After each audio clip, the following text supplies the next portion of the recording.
வணக்கம். ஒரு வழியாக பார்த்தீங்கன்னா போவையா அதிமுக பக்கம் போவையான்னு ஒரே குழப்பம். ஏன்னா தேர்தல் தேதி அறிவிக்க வரைக்கும் இந்த குழப்பங்கள் இருந்துட்டு இருக்கும். இந்த குழப்பம் இப்போ அதிகரிச்சுனே சொல்லலாம். இருந்தாலும் அதிமுக ஒரு பட்டி மேலே போயிட்டாங்கன்னு சொல்லலாம் கூட்டணி கட்சி விஷயத்தில். ஏன்னா பாமகட்டையும் சரி தேமுதிகட்டையும் சரி நடத்தப்பட்ட பேச்சுவார்த்தைகள் பார்த்தீங்கன்னா பாஜகவோட அதிமுக பக்கம் சாதகமான காற்று வீசணும் சொல்லணும் இப்போ வரைக்கும். ஏன்னா அவங்க அடுத்த கட்ட லெவலுக்கே போயிட்டாங்க. ஏன்னா மறைமுக பேச்சுவார்த்தை முடிந்து நேர்முக பேச்சுவார்த்தை கிட்ட போயிட்டாங்க. தேமுதிக பேச்சுவார்த்தை நடத்திட்டாங்க. பாமக நிறுவனர் டாக்டர் ஐயா ராமதாஸ் அவர்களுடையும் அவர் வீட்டில் போய் சிவி சண்முகம் முன்னாள் அமைச்சர் சந்தித்து பேசியிருக்காங்க. சில அமைச்சர்கள் பேசியிருக்காங்க. பாமக எம்எல்ஏக்கள் இடையில அதிமுக பொதுச்செயலாளர் எடப்பாடி பழனிசாமி சந்தித்து பேசுகிற நிகழ்வுலாம் நம்ம பார்த்துருப்போம். அது தேமுதிக ஆஃபீஸ்லையும் முன்னாள் அமைச்சர்கள்லாம் போய் எஸ்பி வேலுமணிலாம் போய் பார்த்து பேசியிருக்காங்க.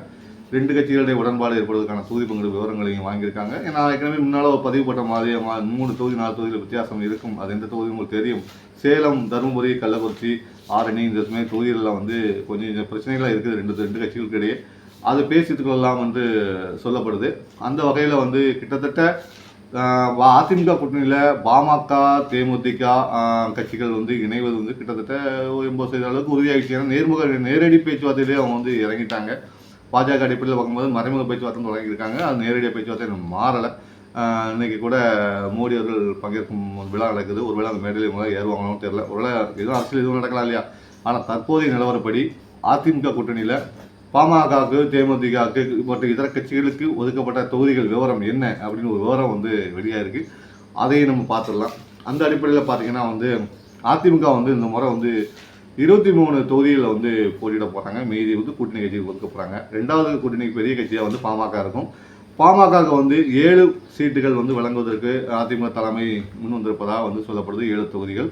அதே மாதிரி பார்த்தீங்கன்னா தேமுதிகவுக்கு 4+1 சொல்லியிருக்காங்க. 4 நாடாளுமன்ற தொகுதிகளும் ஒரு மாநிலங்களவை உறுப்பினர் பதவியும் வழங்குவதற்கு அதிமுக தலைமை ஒப்புக்கொண்டிருப்பதாக சொல்லப்படுது. மாநிலங்களவை தலைவர் பதவியில் தான் கொஞ்சம் சிக்கல் இருந்து வந்துச்சு. இப்போ அதுக்கு ஒரு விடிவாளம் பறந்து தேமுதிகவுடைய கோரிக்கையை அதிமுக ஏற்றுக்கொண்டதாக சொல்லப்படுது. ஒரு மாநிலங்களவை தேமுதிக கிடைப்பதற்கான வாய்ப்பு கிட்டத்தட்ட உறுதியாக இருக்குது. ரெண்டு கட்சிகளுமே சம்பந்தம் தெரிவித்ததாக சொல்லப்படுது. நல்ல கூட்டணிகளில் தேமுதிகவும் சரி பாமகவும் சரி இடம்பெறுவதற்கான வாய்ப்புகள் உருவாகிடுச்சு. இது போக மற்ற கட்சிகளுக்கு என்ன அப்படின்னு பார்த்தீங்கன்னா ஏற்கனவே புதிய தமிழ் கட்சி தலைவர் டாக்டர் கிருஷ்ணசாமி அவர்களுக்கு தென்காசி தொகுதி கிட்டத்தட்ட உறுதியாகிவிட்டது. 100% உறுதியை சொல்லலாம். கிருஷ்ணசாமி தான் அதிமுக கூட்டணி வேட்பாளராக தென்காசியில் அறிவிக்கப்பட இருக்கிறார். ஒன்று. அடுத்ததாக அகில இந்திய சமத்துவ மக்கள் கட்சி தலைவர் ஆர் சரத்குமார் அவர்கள் திருநெல்வேலி தொகுதியில் நிற்க போகிறது கிட்டத்தட்ட உறுதியாகிவிட்டது. அதன் பிறகு பார்த்தீங்கன்னா மூவேந்தர் முன்னேற்ற கழகம் அவர்களுக்கு ஒரு தொகுதி ஒதுக்கப்படுறாங்க.